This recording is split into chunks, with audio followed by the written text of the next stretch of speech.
Well, hi everyone, and welcome to another fun-filled edition of Adam's Music Box, where today the fun is a kind of brooding, emotional, visceral, melancholic fun, if you will, because we're going to talk about one of the best songs ever written. An absolute heartstring puller, a song that stands above many, many, if not most others. And this is, of course, Don McLean's song Vincent. It was released originally on the American Pie album, which came out in 1971, the quintessential Don McLean album with his quintessential nearly 10-minute song, all about the times he was living in, based around what happened over a decade earlier, the day the music died in the late 50s when a plane crashed carrying the great artists Buddy Holly, Richie Valens, and the Big Bopper. But the song became a wider metaphor for America in the midst of a post-Bretton Woods Nixonian Vietnamese identity crisis.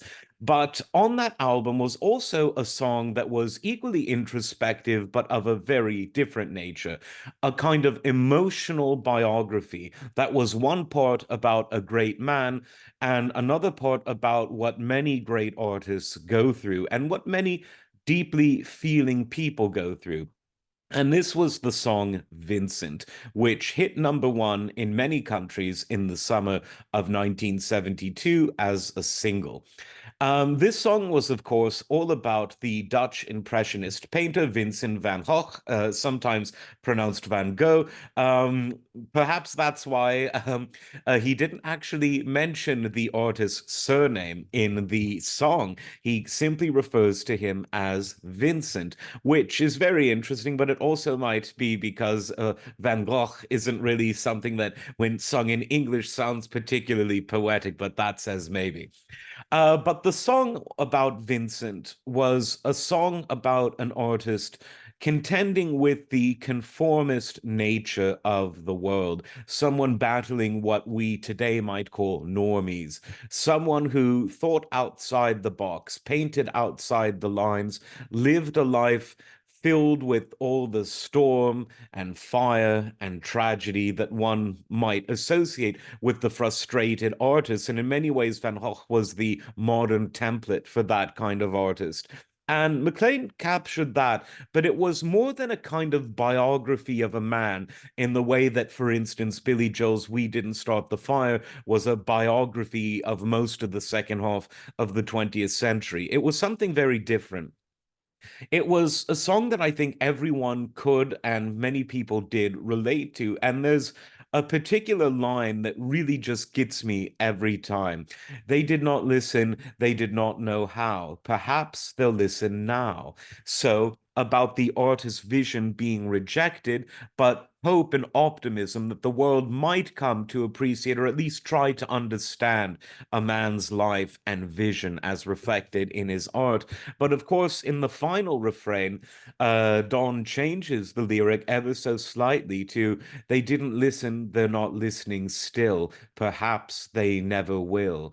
And that's, of course, how the song ends on that melancholic and somewhat despairing note. It could make one easily cry just thinking about it.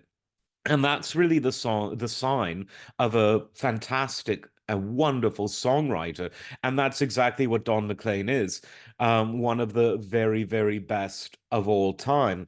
And with Vincent, he showed that he was able to create romanticism, melancholia, and great commitment to his subject without veering off into the corners of corny or tacky sentimentalism. It's sometimes a fine line that artists have to walk, but Don walked it absolutely brilliantly.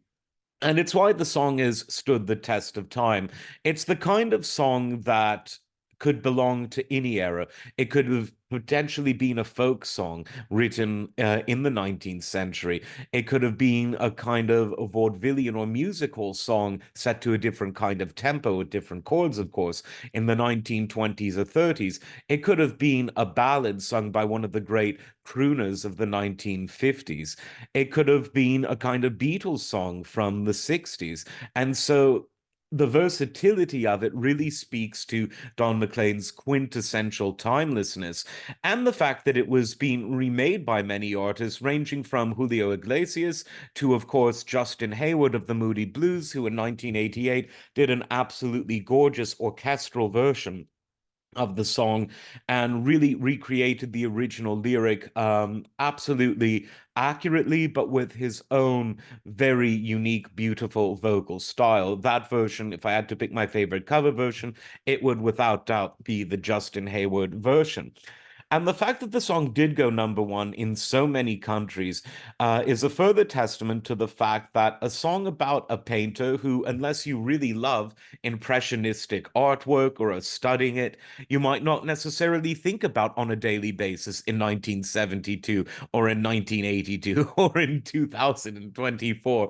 But he elevated the story of Vincent to one that was both biographical and universal. And he did it without sacrificing a respectful tribute to a great artist, and he did so without sacrificing the universal themes with to which it implied. Again, great poet, which is what Don McLean was, singer-songwriter, poet, and this absolutely proves it in this song. If you hadn't heard it, I really, really recommend that you take a listen to it.